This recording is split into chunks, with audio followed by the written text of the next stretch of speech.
Hi there YouTube, welcome back to another black powder update. Today I've got my completed Vistula Legion. Now these guys are basically going to be like a guest unit. They're completely unhistorical to the period that I play. They actually, like, basically the infantry component totally disbanded in like 1814. They were like, the last major combat they had was kind of in Russia, and they basically got decimated. And then when they were reformed, they were reformed into a regiment in 1814, and then they sort of disbanded by 1850. But I've always liked them. I've got sort of a fascination with some of the foreign units that Napoleon had in the French, and they're always quite colourful, and it's adds a little bit of difference to the French army when you line them all up. And these guys particularly, I think, have got quite a bit of panache, and I really wanted to have them. And when I picked them up, I was kind of shopping for something. I was shopping for something else. I think it might have been the Cuirassiers actually, and I needed to make up £20 to get free shipping. And even though it was only like a couple of pounds off, I just couldn't find anything that I wanted. You know, I couldn't find a paint colour that I wanted. There wasn't a pack of figures that I wanted. So I was just searching and searching and searching, and it got to a sort of point where I was just about to sort of give up and say, well, I'll just leave these guys and get them another time. When I happened to sort of just come across these guys, and they were like £12, I thought, wow, that's pretty good. You know, you're talking sort of these guys are sort of maybe, I think, they're £16 now, or maybe even more. I thought that's like a really good price, and I think I'll just pick them up. And you know, at the end of the day, they could just stay on my mountain until you know, I'm ready to use them. And strangely enough, now was the time. So with further ado, let's move this box out of the way, and I'll show you the completed figures. Now these guys did take me a little bit of time, probably about 2 weeks. I was mainly doing sort of morning painting sessions, so you're talking sort of maybe from maybe 10 until 1 on average. There were a few times where I was a little bit slower in the morning. You know, my morning routine went a little bit slower, and ended up you know, starting at sort of 10, or sometimes I think one day I actually ended up not even coming to the painting room until about 11 o'clock. But on average, sort of like maybe 4-hour sessions, maybe the odd 5. Again, I was doing them in sort of batches of 4. And when I first did my first 4, I thought, hey, these guys are, you know, they're quite quick. I think it took me like maybe a session and a half to do 4 guys. I thought these guys are pretty quick, but as the sort of army went on, I definitely slowed down a little, and they were and sort of towards, I would say probably from just under halfway through them, that they were sort of taking an extra day or an extra session to complete. Overall, I think I was pretty happy with them actually. This is the first sort of, I mean, obviously these guys are based on, I think they're based on like the Peninsular French, which is a box I've never had, so it was kind of a new painting experience, and I do actually quite like them actually. They're certainly a lot more in scale with Paris. The Paris the late French. Obviously these are obviously an earlier period, but however, of course, French being French, they did end up being a little bit fiddly. But overall, I think they turned out okay, and I'll give you a closer look at them. So it took me a little bit of I didn't really have any sort of uniform references for these guys, because obviously my favourite French website only covers 1815. So I had to go searching through other means. So it took me a little bit of time to work out which hats went to which units. It took me a little bit of time to work out, you know, the Grenadier hats, the Shakos, and the Voltigeurs Shakos. And of course I had to add my own standard bearer. and I'll obviously go into him a little bit later as we get to him. But we'll start off with the Grenadiers. Now, for this particular unit, even though it came with an engineer figure, I decided to, because of the heads, I decided to do a whole stand of plastic Grenadiers. So these guys are the stand of Grenadiers. Like I say, they were pretty good fun to paint. I decided to sort of mix up the colours of the backpacks again. I think they turned out okay. I do actually quite like the head sculpts. They're actually, for the pain they were to actually attach. I had to sort of file down a lot of the neck area and make sure it was flat, and then I had to file the heads down to make sure they were flat, and then you still get some gappage problems there. There's one I've missed, which I'm probably not going to bother with now. I did fill a lot of the major gaps, but obviously that guy escaped me, and also I made some mistakes when I was sticking heads on and stuck some heads onto the wrong bodies, some of which were filled as well, so I had to do a lot of swapping around and faffing around, so that part of it wasn't fun. I don't recall the actual information sheet giving you any information on which heads to use for which units as well, so I had to kind of actually spotted it on the box that the Grenadiers had these style of hats on. And another sort of bit of conflicting information was that some people give them white epaulets on their shoulders, and the box on the wall of box denotes red, and so I decided to go with red because I thought, well, if these guys are fictitiously going into 1815, then they'll probably use more French equipment, so their sappers would probably have the red shoulder epaulets. So that is the Grenadiers. Next up, the usual way of going through my army. So here's a group of, I think these guys are called musketeers rather than fusiliers, and there's a Zastava. 4 bog standard troops. I shaved off a little bit too much of that guy's neck area, so his head is kind of down at an angle, but I think it actually turned out quite a nice little position. It's kind of like, maybe he's doing a bit of daydreaming before marching into battle. Like I say, I think overall, they turned out okay. There was a point where they came out a little bit scrappy looking, and I suppose that it's been discussed before that you always get that sort of moment as you're painting stuff when it looks like really scrappy. And you think, well, this is really bad. I don't really want to, should I just give up and start again, or, do I just continue on? But obviously, through experience, you know that you always come across a sort of a scrappy period during any sort of painting session. So here we have the Voltigeurs. The lovely. I used for the yellow. I actually used. I always use yellow ochre as a base for any sort of yellow, because it's really good. It gives really good coverage, not only over normal colours, but when you paint it over white, it's actually adds a little bit of extra shine to it.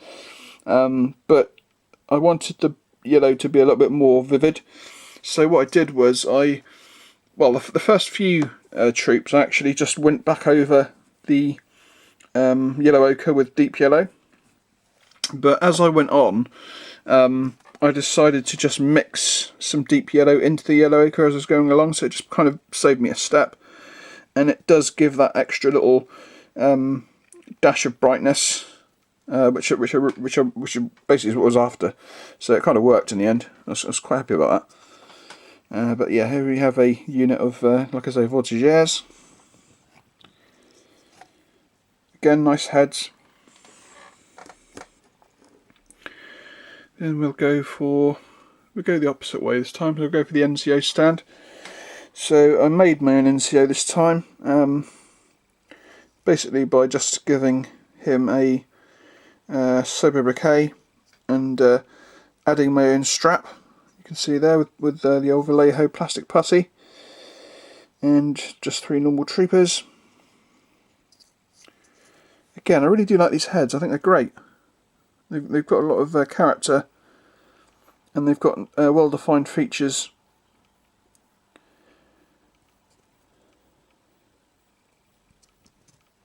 So that is the Nco Stand. Then we'll go for the drummer. So here we go. A little bit of a complicated drummer, these guys. I ended up trying a few variations to try and find the colour. I was trying to sort of nail it. It was not. It was kind of like it was not like a sort of a dragoon green. It was not like a Chasseurs de Cheval green. It was kind of like, it was almost like more olivey. So what I did in the end was I got a little bit of military green, which is my normal base colour for French, for my dragoons and my Chasseurs de Cheval. And I just mixed a little bit of olive green in with it, just to give it that sort of olivey tinge. And it actually turned out perfect. It sort of absolutely colour matched or it seemed to colour match not only the artwork on the front of the box, but also the actual figure on the back of the box painted. So I was quite happy with finding that colour. Now, it did give, on the box, they did give the drummer a different head, but I actually thought that I actually ended up giving that head that he would normally take to my standard bearer, because you don't actually get a standard bearer in this box. You had to make your own. So an original. When I get to the command stand, I'll explain that story. But yeah, I was pretty happy with how he turned out. And 3 more infantry. Again, I did notice there's no explanation why some of these guys have got these little tiny silver square badges, and then others have got like the old school Zastava Legion symbols, which is kind of like a sunbeam with an N. But I just figured that they were just they're either some kind of special trooper that mixed in within the unit, or just perhaps it's an older style of Shaker design. Like I said, I didn't do massive research into these guys, because there's so much out there. You can't really nail what you want to find. I couldn't even find who commanded the Vistula Regiment in 1814, which would have been the last date when they were sort of around. Next up, and finally, we have the command squad, and now I'll go into the explanation about the flag bearer. Originally, I was going to use my Perry's standard bearer. But as I was kind of, getting him out and looking at him, I thought, well, wait a second, this guy's in an 1815 uniform. He's going to look really odd in comparison to everyone else. Plus, I forgot to take off his epaulette to make him into an officer, so that sort of failed. So I thought, in the end, I'm just going to take a delve into my Victrix, my spare Victrix, and I managed to find a spare standard body, and I actually had a spare standard arm, but I actually decided to cut that standard out of his hand, drill through the hand, and actually put a front rank flagpole, of which I modified to have a spear end on the end, because they never actually carried a French eagle, and I think they did have one, but they never actually used it. So I decided to go with the generic spear tip, which is quite highly documented, just to make them a little bit unique, really. And then we've got the sapper on this command stand to make it, a nice unit of 4. So we'll try and give you a look at him. Quite a nice figure, actually. Quite a nice sapper figure, unique to this particular command section. And again, he's shouldered his musket. He's carrying his axe in a little bit of an odd way, but it's not too bad. And then the second officer, who I really do like with his pistol, and the Colonel, a little bit more subdued. When I first saw this guy, I didn't particularly like him. I thought, well, he kind of just looks like a fat guy just sitting there, and then I thought, does he even have a sword? And obviously you can see his sword there. And as I was kind of painting him, I kind of, I wouldn't say fell in love with him, but I appreciate him a little bit more when he's actually on the command stand. And there you can see my Victrix standard guy, who I think turned out great. He kind of fits a little bit more in with the colour scheme. The only thing I couldn't find was I couldn't find a spare sword to save my life. So this particular guy has got a sobriquet. Maybe this, maybe this guy couldn't get his sword, or broke his sword or something, and couldn't get a replacement, so he decided to go with whatever was available at the time, and unfortunately that was just a sobriquet, because he is actually done as a sort of junior officer.